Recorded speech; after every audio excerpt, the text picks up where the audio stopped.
이 말씀을 통해서 우리는 구원이 왜 반드시 필요한지, 그리고 그 구원이 어떻게 우리에게 주어지는지, 그리고 구원받은 우리는 그러면 어떻게 살아야 하는지에 대해서 한번 살펴보고자 합니다. 지금도 살아 역사하시는 복음의 능력을 체험하는 귀한 시간이 되시기를 주의 이름으로 축복드리겠습니다. 여러분들, 금방 제가 말씀드렸듯이 구원이 왜 반드시 필요한가, 구원이 어떻게 주어지는가, 구원받은 우리는 어떻게 살아야 하는가, 이것들 아마 여러분들 다 들어보셨고 다 아실 것입니다. 그래서 혹시나 여러분들 가운데 목사님 오늘도 뭐 다 아는 이야기, 뻔한 이야기 하시네 라고 하면서 한쪽 귀로 듣고 한쪽 귀로 흘리는 그런 어리석은 분들이 한 분도 없기를 바랍니다. 정말 하나님의 말씀에 다시 한 번 더 집중하시고 정말 귀 기울여 흘려 듣지 마시고 귀담아 들으시기를 부탁드리겠습니다. 자, 먼저 우리 여러분들 읽어보았지만 에베소서 2장 1절에서 3절 말씀을 함께 한번 다 같이 읽어보겠습니다. 여기 1절에서 3절에서 뭐가 나오냐면 왜 구원이 필요한가, 구원이 필요한 이유가 여기 1절에서 3절에서 나오고 있습니다. 같이 한번 1절에서 3절까지 다시 한번 더 읽어보겠습니다. 시작. 그는 허물과 죄로 죽었던 너희를 살리셨도다. 그때에 너희는 그 가운데서 행하여 이 세상 풍조를 따르고 공중 권세 잡은 자를 따랐으니 곧 지금 불순종의 아들들 가운데서 역사하는 영이라. 전에는 우리도 다 그 가운데서 우리 육체의 욕심을 따라 지내며 육체와 마음에 원하는 것을 하여 다른 이들과 같이 본질상 진노의 자녀이었더니. 아멘. 자, 지금 바울은 1절에서 3절에서 구원이 필요한 이유에 대해서 말을 하고 있는데, 자, 여기에서 보면 우리의 과거의 상태를 세 가지로 바울은 진단을 하고 있습니다. 자, 우리가 구원받기 이전에 우리의 상태, 그 세 가지를 진단하고 있는데, 첫 번째로 보니까 우리는 허물과 죄로 죽었던 존재였다라는 것입니다. 허물과 죄로 죽었던 존재. 자, 성경이 말하는 여기서 죽음은 단순한 육체적인 죽음, 심장이 멈추는 그런 육체적인 죽음만을 의미하지가 않습니다. 성경은 영적 죽음, 곧 하나님과의 단절을 더 본질적인 죽음으로 말씀을 하고 있습니다. 우리의 육체적인 죽음, 물론 이 죽음도 죽음이죠. 그러나 이것을 말하는 것이 아니라 성경에서 말하는 죽음이라는 것은 바로 우리의 영적인 죽음, 육체적인 죽음이 아닌 영적 죽음을 말씀합니다. 여러분, 우리의 육체는 잠시 있다가 사라지는 존재입니다. 결코 영원하지가 않습니다. 그러나 우리의 존재는 단순히 육체로만 이루어져 있지 않습니다. 우리는 하나님으로부터 생명을 부여받은 영적인 존재들입니다. 창세기 2장 7절은 이렇게 말씀합니다. 여호와 하나님이 땅의 흙으로 사람을 지으시고 생기를 그 코에 불어넣으시니 사람이 생명이 되니라 라고 말합니다. 자, 하나님께서 흙으로 사람을 만들었습니다. 육체를 만들었습니다. 언젠가는 썩어 없어질 육체를 만드셨습니다. 그리고 그 코에다가 뭘 불어넣으셨다고요? 생기를 불어넣으시니까 그 썩어질 육체가 뭐가 됐다고요? 생명이 되니라 라고 말씀합니다. 여기서 말하는 생기, 하나님께서 우리 코에 불어넣으신 그 생기, 이것은 단순한 산소나 호흡을 말하는 것이 아닙니다.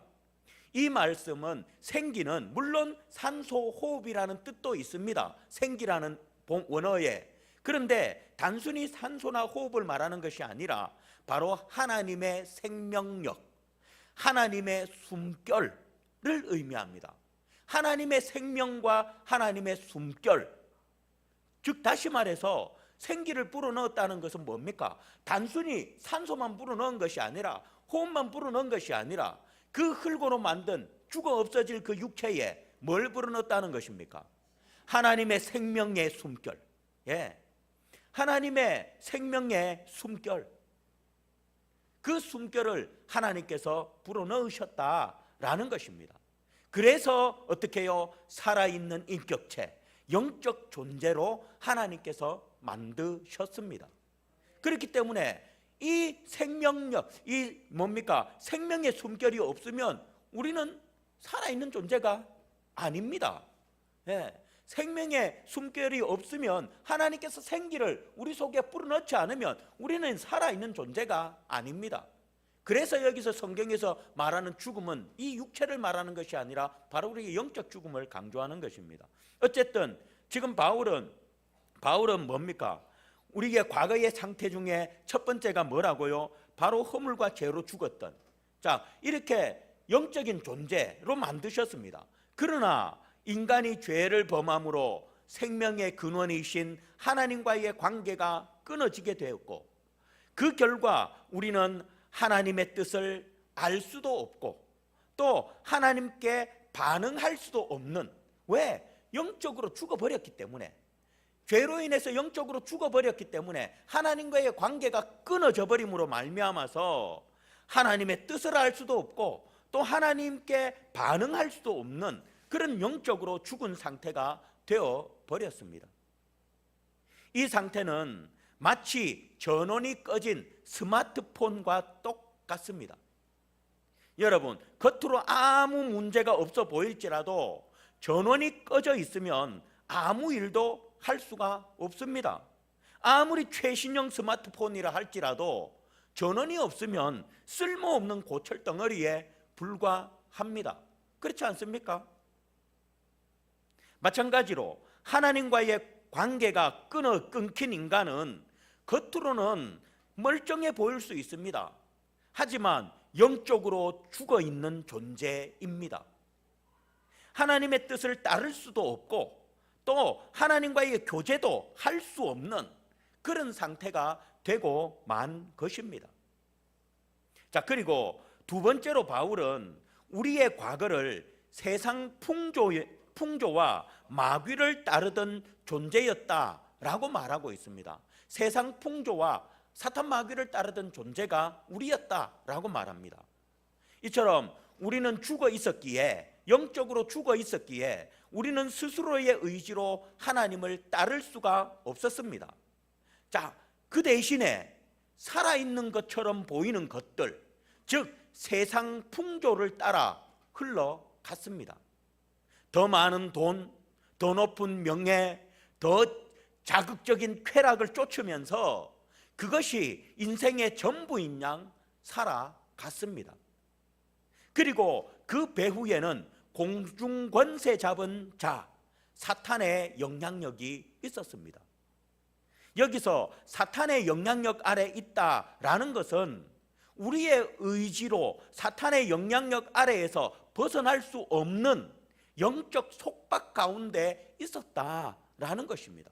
네, 그럴 수밖에 없죠. 영적으로 하나님과의 관계가 단절되어서 우리의 영혼이 죽음으로 말미암아 하나님의 뜻을 분별할 수도 없고 하나님과 교제할 수도 없는 자가 되고만이 결국에는 어떻게 세상 풍조를 따라가게 되고, 세상 풍조를 따라가게 만드는 그 배후에는 사탄이 있었습니다. 사탄이 우리를 그렇게 만들어 가도록 우리를 붙잡아 버린 것입니다. 그런데 문제는 우리는 거기에서 벗어날 수가 없는 그런 존재가 되고 만 것입니다. 우리는 자유로운 줄 알았지만 실상은 보이지 않는 악한 영의 노예로 살고 있었던 것입니다. 자, 그리고 세 번째, 바울은 우리의 과거를 본질상 진노의 자녀였다라고 1절에서 3절에서 말하고 있습니다. 영적 죽음으로 말미암아 육체의 욕심과 마음이 원하는 대로 사탄의 영향력 아래에서 살아간 결과 우리는 거룩하신 하나님의 공의로운 심판, 즉 진노를 피할 수 없는 운명이 되고 말았다라는 것입니다. 그런데 여기서 우리가 알아야 할 것은 우리 모두는 본질상 진노의 자녀라는 것입니다. 본질상. 여기서 본질상이라는 것은 본성적으로 태어날 때부터라는 의미입니다. 그러니 무슨 말입니까? 즉 본질상이라는 것은 우리가 태어날 때부터 근본적으로 그런 존재였다. 예, 그런 존재였다. 하나님으로부터 관계가 끊어지고 죄로 영적으로 죽음으로 말미암아 사탄 마귀의 영향력 아래서 죄 살아감으로 말미암아 결국은 본질상 진노의 자녀, 우리는 태어날 때부터 그런 본질상 진노의 자녀였다라는 것입니다. 그렇습니다. 어떤 사람은 내가 왜 죄인이냐고 말을 합니다. 우리 그리스도인은, 교회는, 기독교는 우리는 태어나면서부터 본질상 진노의 자녀라고 이야기를 합니다. 그런데 어떤 사람들은 왜 내가 죄인이냐라고 말합니다. 그러나 우리는 이미 아담의 죄로 인한 영적 단절로 인해서 죄의 본성, 즉 태어날 때부터 죄인으로서 하나님의 진노를 받을 수밖에 없는 그런 존재로 우리는 태어났습니다. 즉 우리가 어떤 죄를 짓기 때문에 진노의 대상이 되는 것이 아니라 죄의 본성을 가지고 태어났기 때문에 이미 진노 아래 있는 상태가 되었다라는 것입니다. 그렇습니다. 이 땅의 모든 사람은 태어날 때부터 벌써 진노 아래 있는 상태가 된 것입니다. 누구도 그 하나님의 진노에서 벗어날 수 없는 그런 존재로 태어나 버렸다라는 것입니다. 사랑하는 성도 여러분, 이처럼 우리는 죄로 죽었던 존재, 세상 풍조와 마귀를 따르던 존재, 본질상 진노의 자녀였습니다. 이것이 바로 우리의 비참하고 소망 없는 상태에 대한 정확한 진단입니다. 그렇습니다. 하나님 앞에서 우리 모두가 스스로를 구원할 능력이 전혀 없는 죽은 자였습니다. 이것이 바로 구원이 필요한 이유입니다. 그렇기 때문에 우리는 구원이 필요한 것입니다. 우리는 태어날 때부터 본질상 진노의 자녀로 모두가 죽은 자입니다. 여기서 아무도 벗어날 수가 없습니다. 그래서 우리에게 구원이 필요한 것입니다. 이처럼 소망 없는 우리의 상태를 이야기하던 바울은 4절 5절에서 인류 역사상 가장 위대한 반전을 선포합니다. 4절 5절 말씀 같이 한번 읽어보겠습니다. 시작. 긍휼이 풍성하신 하나님이 우리를 사랑하신 그 큰 사랑을 인하여 허물로 죽은 우리를 그리스도와 함께 살리셨고 너희는 은혜로 구원을 받은 것이라. 아멘. 자, 본질상 진노의 자녀로서 우리의 힘으로는 아무것도 할 수 없었을 그때 바로 하나님께서 일하기 시작하셨습니다. 하나님께서 우리에게 오신 것입니다. 본질상 진노의 자녀, 구원이 필요했던 그런 우리에게 하나님께서 오신 것입니다. 우리의 어떠함 때문이 아니라 우리가 뭔가 하나님 보실 때 조금이라도 잘난 게 있어서가 아니라 하나님의 성품, 즉 하나님의 긍휼이 풍성하시고 사랑이 크신 그 성품 때문에 먼저 우리에게 다가오셨습니다. 이것이 바로 구원의 시작입니다. 구원은 절망의 구렁텅이에 빠진 우리를 향한 하나님의 일방적인 개입입니다. 내가 개입해달라고 하지 않았습니다. 하나님께서 그저 하나님의 풍성하신 긍휼하심과 크신 사랑으로 인해서 우리를 불쌍히 여기셔서 하나님께서 전적으로 우리에게 다가오셨고 일방적인 개입을 하신 것입니다. 그러니 이것이 바로 은혜입니다. 그리고 그 구원의 방법과 내용을 일방적으로 우리에게 주님께서 오셨습니다. 하나님께서 오셨습니다. 우리의 무엇이 있어서가 아닙니다. 그저 크신 하나님의 긍휼하심과 크신 하나님의 사랑으로 인해서 일방적으로 죽을 수밖에 없는 우리에게 하나님께서 우리 인생에게 개입하셨습니다. 그리고 그 구원의 방법에 대해서 8절과 9절에서 명확하게 우리에게 설명을 합니다. 8절과 9절 같이 읽겠습니다. 시작. 너희는 그 은혜에 의하여 믿음으로 말미암아 구원을 받았으니 이는 너희에게서 난 것이 아니요 하나님의 선물이라. 행위에서 난 것이 아니니 이는 누구든지 자랑하지 못하게 함이라. 아멘. 이 구절은 구원의 핵심 원리를 담고 있습니다. 구원의 핵심 원리, 이 두 절 안에 구원의 핵심 원리가 담겨져 있습니다. 첫 번째로 구원은 은혜로 주어집니다. 예, 은혜로 주어지죠. 은혜죠. 이거 전적인 하나님의 은혜입니다. 여러분, 죄로 죽은 인생, 예? 정말 사탄의 영향력 아래서 살아가던 인생, 본질상 진노의 자녀로 살아가던 인생, 아무런 희망이 없던 그런 인생에 하나님이 그 크신 사랑과 은혜로 다가오셨습니다.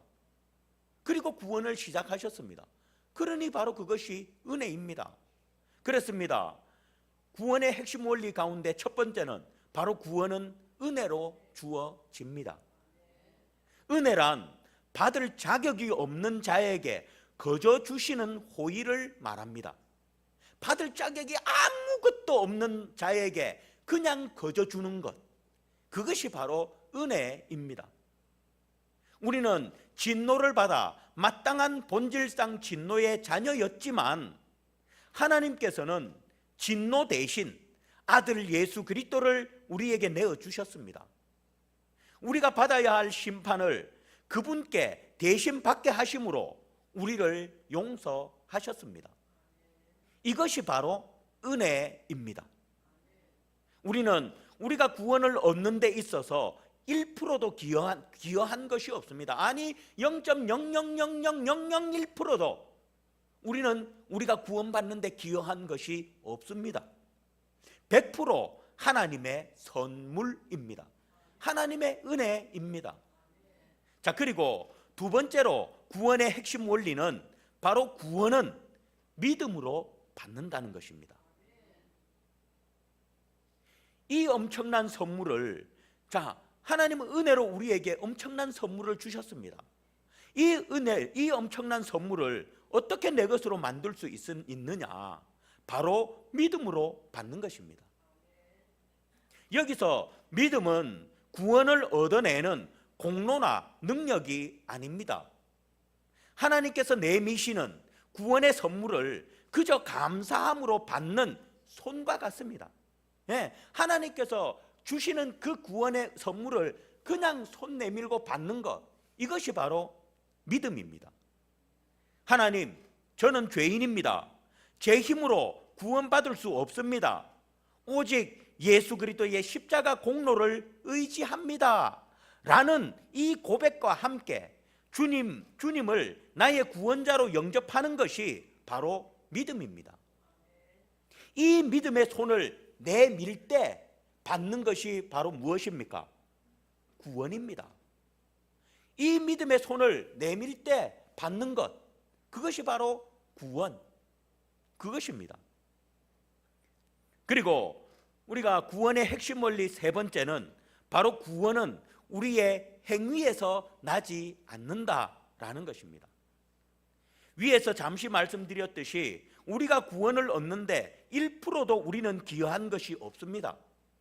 그러므로 바울은 우리의 구원을 누구든지 자랑하지 못하게 하려 함이라 라고 못 받고 있습니다. 왜? 아니, 내게 뭔가 0.1%라도 뭔가 한 게 있어서, 기여한 게 있어서 받았다면, 봐라, 내가 0.01%에 기여한 것이 있어서 나는 구원받았다라고 자랑할 수 있겠지만, 그러나 어떻다고요? 우리는 0.00000000001%도 기여한 것이 없기 때문에 우리의 구원을 우리는 자랑할 수가 없는 거예요. 왜? 전적인 하나님의 은혜로 주어진 것이고 우리는 믿음으로 그것을 받은 것이기 때문에, 그래서 자랑할 것이 없다라는 것이에요. 만약 우리의 노력, 선행, 헌금, 봉사가 구원의 조건이 된다면 우리는 분명 서로를 비교하면서 나는 저 사람보다 기도를 많이 해서 구원받았다, 나는 저 사람보다 헌금을 많이 해서 구원받았다, 나는 저 사람보다 헌신을 많이 해서 구원받았다 라고 그렇게 분명히 자랑할 것입니다. 그러나 구원은 전적인 하나님의 선물. 예, 여러분, 은혜라는 게 뭐라고 했습니까?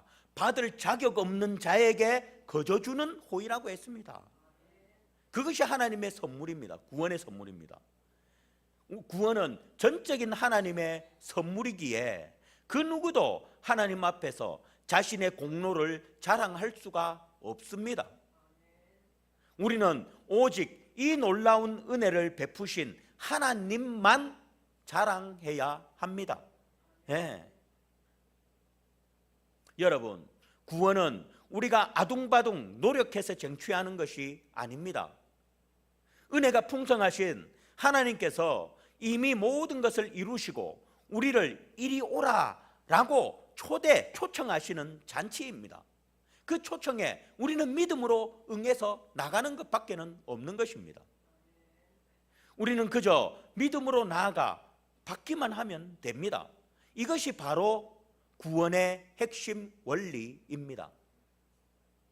여러분, 우리는 죄로 죽은 자였고, 그리고 세상 풍조와 사탄의 영향력 아래 살아가던 본질상 진노의 자녀였습니다.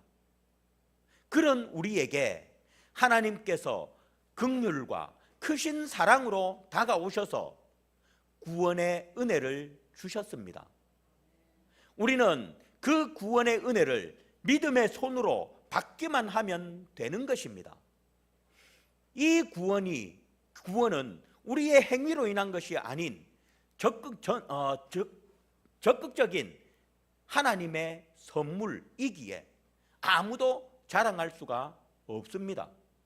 자, 그렇다면 이 놀라운 은혜로 구원받은 우리는 이제 어떻게 살아야 할까?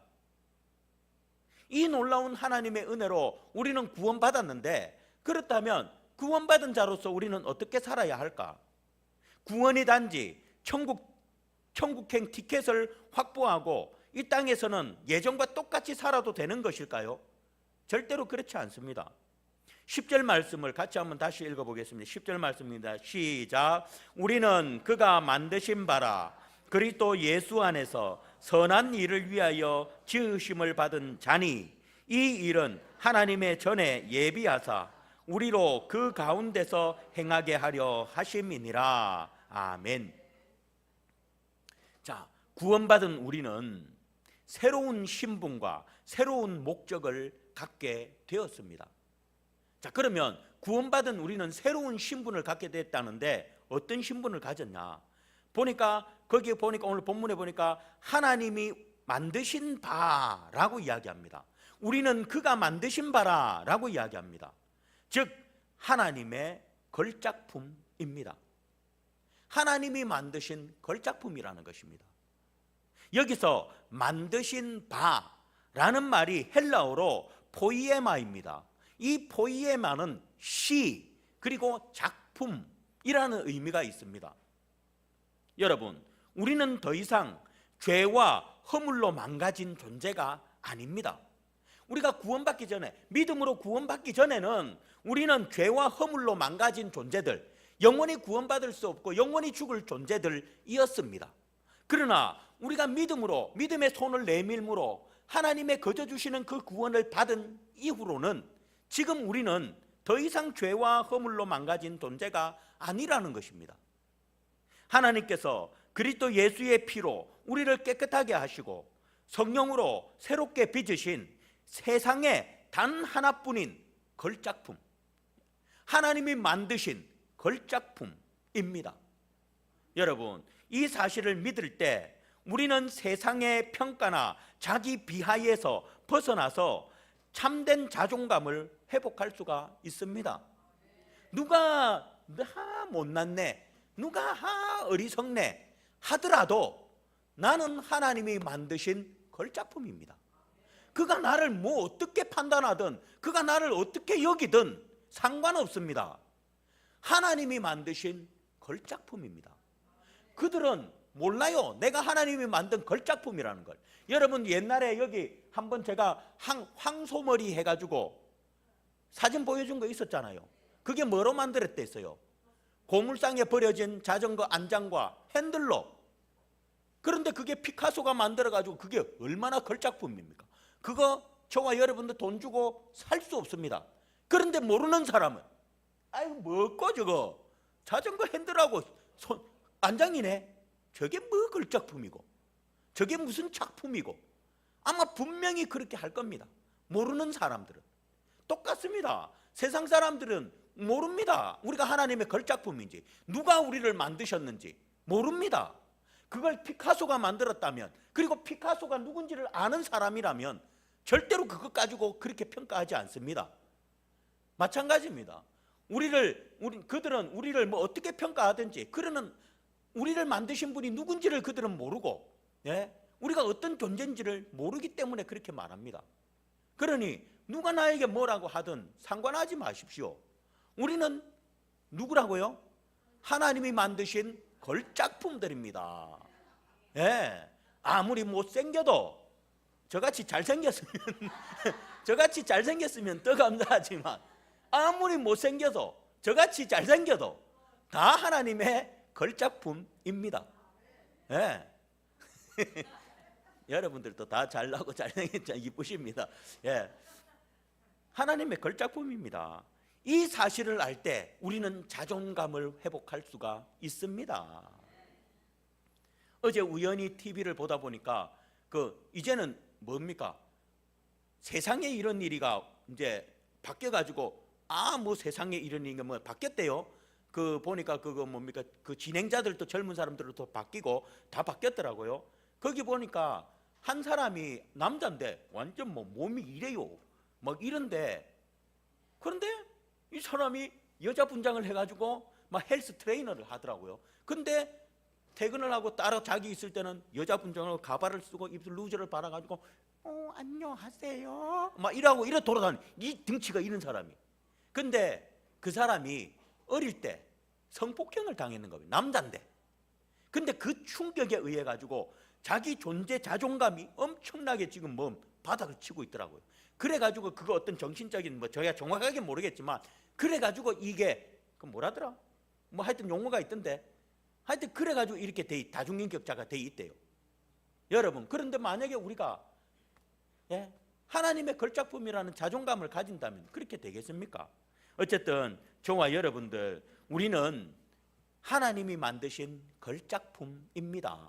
그러니 자존감을 가지고 살아가시기를 바라겠습니다. 그 자전거 핸들과 안장이 생명이 있다면 얼마나 자존감이 대단하겠습니까? 내가 피카소가 만들어서 나를 어디 감히 그럴 거 아니에요.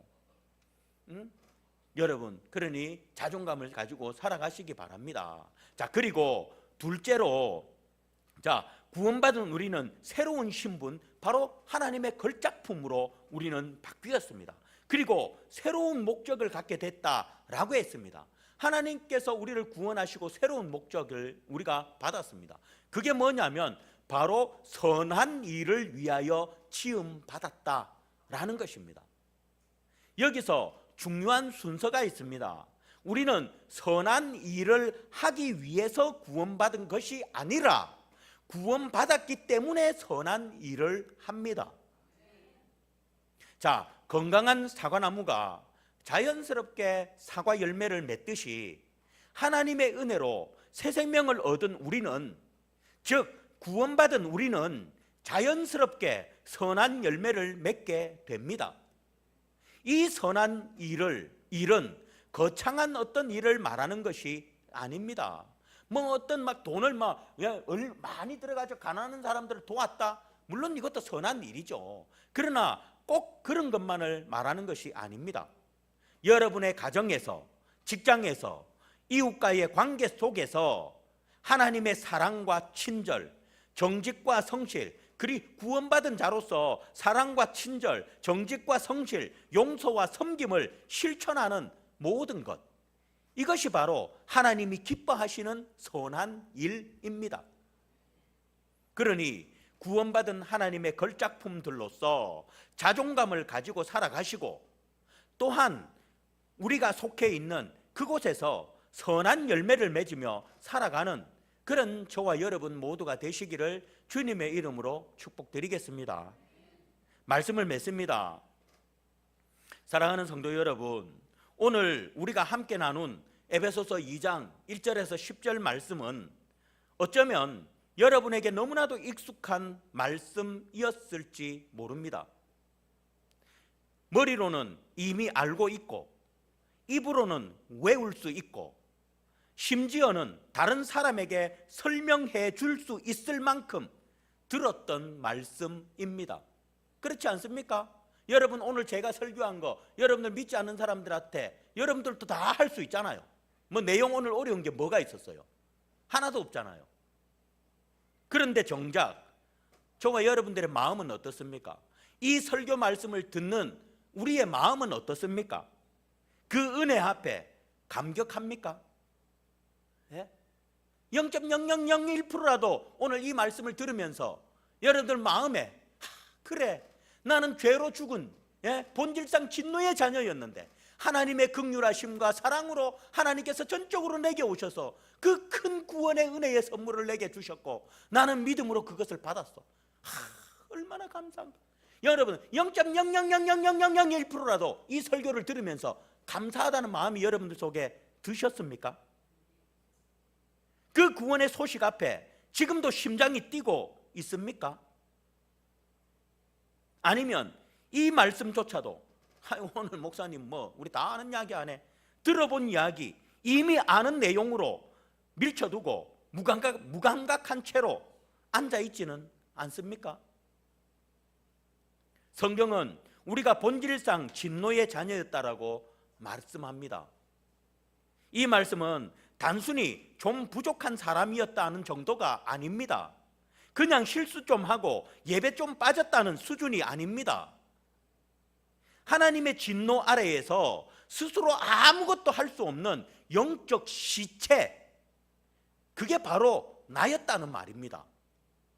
그런데 그런 우리를 하나님께서 사랑하셔서 긍휼히 여기셔서 그 아들 예수 그리스도를 십자가에 내주시고 그 피로 우리를 다시 살리셨다라는 이야기입니다. 이거는 익숙해져야 할 이야기가 아니라 날마다 무릎 꿇게 만드는 이야기입니다. 그런데도 우리가 무감각하다면, 이런 설교를 들어도 아무런 감격도 기쁨도 감사도 없다면 문제는 말씀이 아니라 우리 마음이 굳어버린 것입니다. 우리의 마음이 너무나도 단단하게 굳어버려가지고 아무리 구원의 은혜에 대한 설교를 들어도 맨날 또 똑같은 이야기 하시네, 그러면서 감격이 없는 거예요. 감격이 없고 감사도 없고 은혜도 없습니다. 왜? 너무나도 우리의 마음이 굳어버렸기 때문에.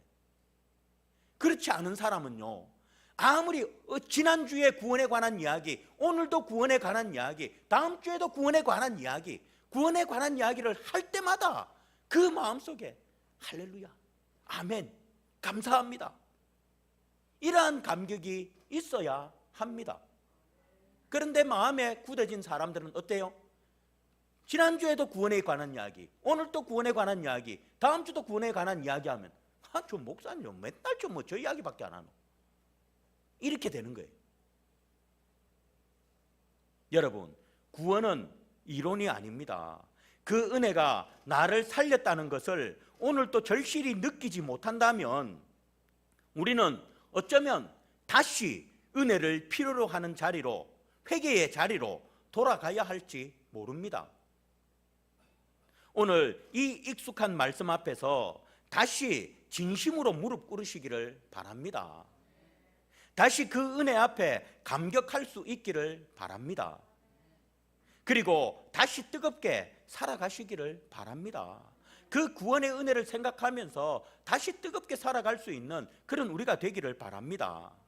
구원받은 하나님의 걸작품답게, 구원의 은혜를 값없이 받은 사람답게 감사와 기쁨으로 선한 일을 하며 살아가는 그런 저와 여러분 모두가 되시기를 바랍니다.